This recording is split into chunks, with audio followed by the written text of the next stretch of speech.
Hello everyone. आज हम लोग इलेक्ट्रोकेमिस्ट्री के पार्ट 1 को डिस्कस करने चल रहे हैं। इस पार्ट में हम लोग कंडक्टिविटी, मोलर कंडक्टिविटी, उससे रिलेटेड क्वेश्चंस क्या क्या आ सकते हैं और कोलेराउस लॉ से क्या किस तरीके से क्वेश्चन आएंगे न्यूमेरिकल वाइज, उसको हम लोग इसमें डिस्कस करेंगे। इलेक्ट्रोकेमिस्ट्री की टोटल वीडियोस जो हैं वो 3 अपलोड कर दी गई हैं, जिनमें हम लोग मैक्सिमम जितने भी न्यूमेरिकल आते हैं इस चैप्टर से उसको क्या किया गया है, कवर करने की कोशिश की गई है। वीडियो स्टार्ट करने से पहले एक मोटिवेशन, राह संघर्ष की जो चलता है वो ही संसार को बदलता है। जिसने रातों से ही जंग जीती है, सुबह सूर बनकर वही चमकता है, सुबह सूर बनकर वही चमकता है। रेजिस्टेंस एक ऐसी प्रॉपर्टी होती है जो करंट रोकने का प्रयास करती है। इसका फार्मूला होता है R equal to voltage by I, voltage upon current. Unit ohm होती है। इससे कौन कौन से जो फैक्टर होते हैं जो रेजिस्टेंस को इफेक्ट करते हैं उसको मिला करके फार्मूला बनता है, और R equal to rho l by a. Rho resistivity है जिसको स्पेसिफिक रेजिस्टेंस कहते हैं, जिसकी यूनिट ओम मीटर होती है। यहाँ डिफरेंस देख रहे हैं कंडक्टर और कंडक्टिविटी में। कंडक्टर जो होगा, कंडक्टेंस और कंडक्टिविटी में हम लोग डिफरेंस देख रहे हैं। इसी कंडक्टिविटी को हम लोग बोलते हैं स्पेसिफिक कंडक्टेंस भी कहते हैं।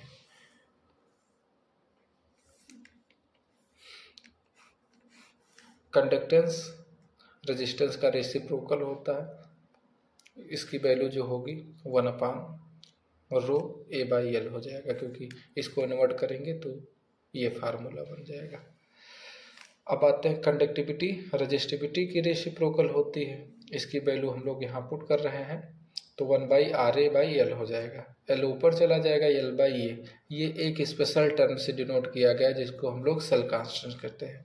1/R को हम लोग जी का नाम दे दिए, जो हमारे पास यहाँ पे कंडक्टेंस को रिप्रेजेंट करता है। इसको शॉर्ट फार्मूले में अगर हम लोग लिखना चाहें तो इस तरीके से इसको हम लोग लिखेंगे, K equal to G star कहलाएगा। अब आएंगे जो सेल कांस्टेंट होती है, इसकी यूनिट भी पूछी जाती है, मीटर इनवर्स होता है। अब आ जाएंगे मोलर कंडक्टिविटी का जो फार्मूला होगा K 1000 अपॉन मोलरिटी कहलाता है। मोलरिटी को हम लोग C भी लिख सकते हैं। इसकी यूनिट क्या होगी, SI unit siemens metre inverse metre square mole inverse. ये भी पेपर में कई बार पूछा है कि मोलर कंडक्टिविटी की यूनिट बताओ। अब आ जाएंगे लिमिटिंग मोलर कंडक्टिविटी। जब कंसंट्रेशन को 0 कर देंगे उस समय कंडक्टिविटी बहुत मैक्सिमम हो जाएगी, या हो जाएगी, उसी को हम लोग क्या कहते हैं, लिमिटिंग मोलर कंडक्टिविटी। इसी को ये भी बोलते हैं molar conductivity eight infinite dilution, इसका ये दूसरा नाम है। रिप्रेजेंटेशन करने के लिए लैम्डा इनफाइनाइट से भी इसको हम लोग रिप्रेजेंट करते हैं। अब आ जाएंगे कि variation in molar conductivity with concentration. Concentration पे क्या फ़र्क पड़ता है, ज़्यादातर यहाँ टेबलर फॉर्म में ये बताया गया है। ग्राफ फॉर्म में ये देखेंगे तो ये जो इक्वेशन मिलता है ये स्ट्रॉन्ग फील्ड का, स्ट्रॉन्ग इलेक्ट्रोलाइट का मिलता है। जो ये रहता है ये वीक फील्ड का मिलता है। डेबाई हकर सागर ने क्या इक्वेशन दिया था स्ट्रॉन्ग इलेक्ट्रोलाइट के लिए, lambda m equal to lambda naught minus c under root c होता है। सी यहाँ पे कंसंट्रेशन है। अब आ जाएंगे कंडक्टिविटी और मोलर कंडक्टिविटी में डिफरेंस क्या होता है इन टेबल फॉर्मेट में। जब टेम्परेचर इंक्रीज तो K की वैल्यू डिक्रीज होगी, जबकि मोलर कंडक्टिविटी में टेम्परेचर इंक्रीज करने पे मोलर कंडक्टिविटी बढ़ेगी। कंसंट्रेशन इंक्रीज करने पे या डाइल्यूशन कम करने पे कंडक्टिविटी बढ़ती है, क्योंकि number of ion per unit volume increase करते हैं। यहाँ पे कंसंट्रेशन कम करने से या डाइल्यूशन बढ़ाने से मोलर कंडक्टिविटी की वैल्यू क्या करती है, इंक्रीज करती है। लैम्डा एम इंक्रीज करता है। इंक्रीज इसलिए करेगी वैल्यू क्योंकि यहाँ पे डिसोसिएशन ऑफ इलेक्ट्रोलाइट इंक्रीज करेगा। अगर वीक इलेक्ट्रोलाइट करेगा तो उसका सबसे ज़्यादा होगा, अगर स्ट्रांग इलेक्ट्रोलाइट है तो उसका कम है। इस पर क्वेश्चन भी एक एक्सप्लेन किया गया है। अब आ जाएंगे कोलेराउस लॉ ऑफ इंडिपेंडेंट माइग्रेशन।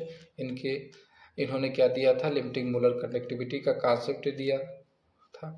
इन्होंने ये कहा कि किसी भी इलेक्ट्रोलाइट के लिए, स्ट्रॉन्ग इलेक्ट्रोलाइट के लिए जो लिमिटिंग मोलर कंडक्टिविटी होती है उसके कटायन और एनायन के मोलर कंडक्टिविटी के सम के बराबर होती है।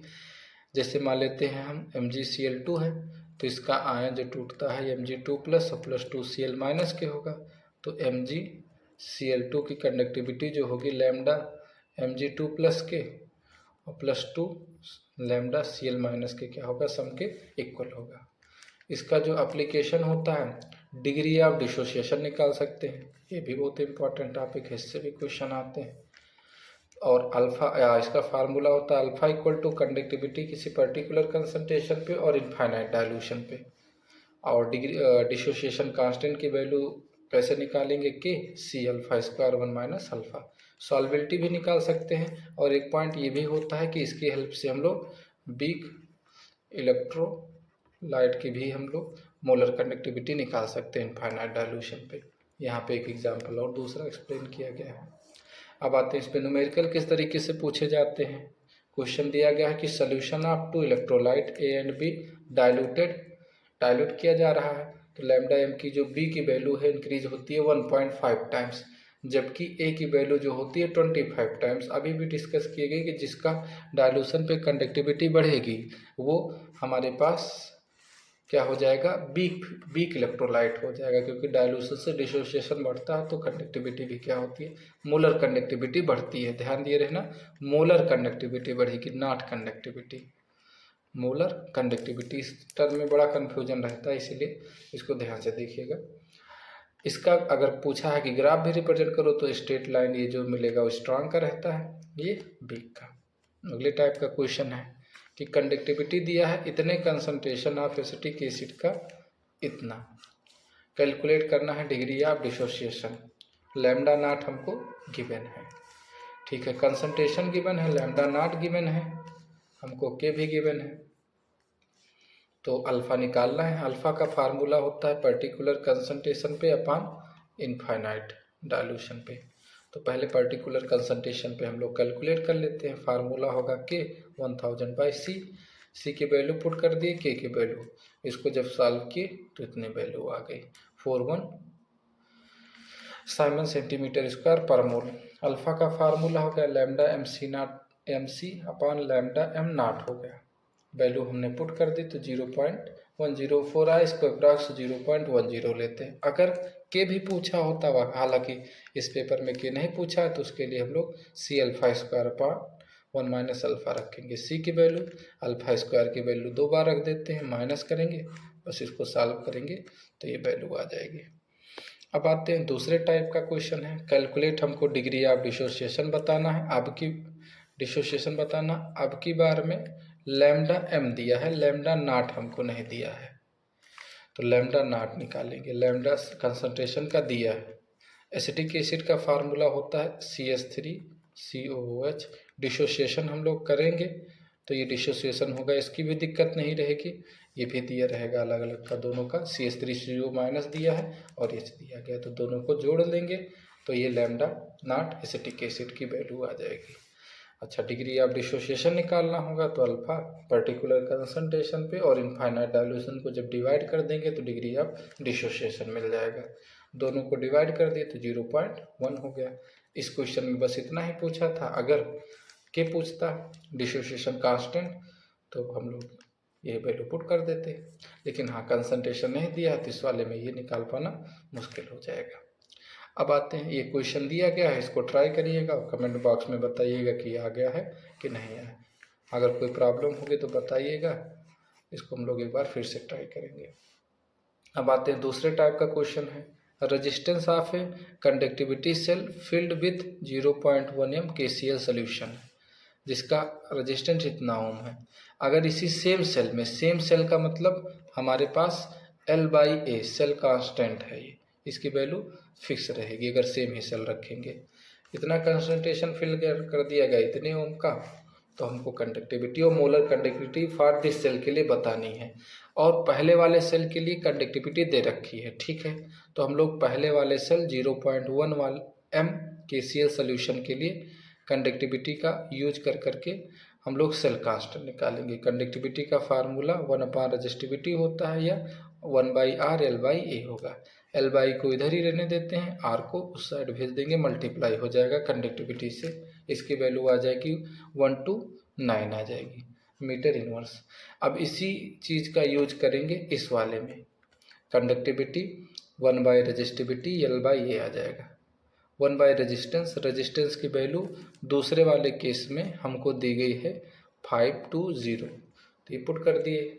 L/A की वैल्यू इतना पुट कर दिया, क्या मल्टीप्लाई की थी कंडक्टिविटी। अब मोलर कंडक्टिविटी का फार्मूला होगा 1000 K/C। कंडक्टिविटी कैलकुलेट किए हैं, कंसंट्रेशन हम लोग 0.02 रख देंगे। हाल अब इसको हम लोग डिवाइड कर लेंगे, डिवाइड में ये वैल्यू आ जाएगी। और नोट करके ये लिखे रहना कि इसकी यूनिट ज़रूर लिखेंगे हम लोग, अगर यूनिट नहीं लिखे तो क्या है आंसर क्या है कंप्लीट नहीं माना जाता, तो नंबर इस पे कट जाता है। अब आते हैं कुछ 2 क्वेश्चन यहाँ पे दिया गया, इसको प्रैक्टिस करिएगा। रजिस्टिविटी निकालना है, कंडक्टिविटी निकालना है, मोलर कंडक्टिविटी। एक लास्ट टाइप का है कि वीक इलेक्ट्रोलाइट का हम लोग मोलर कंडक्टिविटी निकालने जा रहे हैं with the help of strong electrolyte. हमको इस वाले में जो दिया गया है एसिटिक एसिड का हमको पता करना है, CH3COH का निकालना है। गिवन क्या है, सोडियम एसिट्रेट का दिया गया स्ट्रॉन्ग इलेक्ट्रोलाइट, हाइड्रोक्लोरिक एसिड का और सोडियम क्लोराइड की कंडक्टिविटी तीनों दे रखी है। हमको एसिटिक एसिड का निकालना है, ठीक है। CH3CO है, इसको हम लोग ब्रेक डाउन कर लिए। CH3CONA है, इसको हम लोगों ने ब्रेक डाउन कर लिया CH3CONA, ये आयनाइज्ड हो गया। दूसरा HCl इस फॉर्मेट में आयनाइज्ड होगा, NaCl Na+Cl। अब इसकी वैल्यू कैलकुलेट करना है। अब इसमें हमको CH3CONH चाहिए, तो इस वाले फार्मूले से इसको इधर भेज देंगे और यहीं पे वैल्यू हम लोग इसकी पुट कर देंगे, ये वाली। इससे CH3CONA से Na उस साइड चला गया तो CH3CONA -Na हो जाएगा। और यहाँ पे क्या कहते हैं, इस फार्मूले में H की वैल्यू चाहिए, तो H की वैल्यू इक्वेशन फर्स्ट से Cl को इधर भेज दिए, तो क्या आ गया HCl -Cl। ये तो पूरी वैल्यू 91 है, HCl की वैल्यू 425 है और NaCl मिलकर के नेगेटिव में NaCl बन जाएगा, उसकी वैल्यू 126 है। इसको जोड़ लेंगे तो हमारे पास जो वैल्यू आएगी ये आ जाएगी। इसी पे सेम बेस्ड अगला ये क्वेश्चन दिया गया, इसको भी क्या करिएगा, ट्राई करिएगा।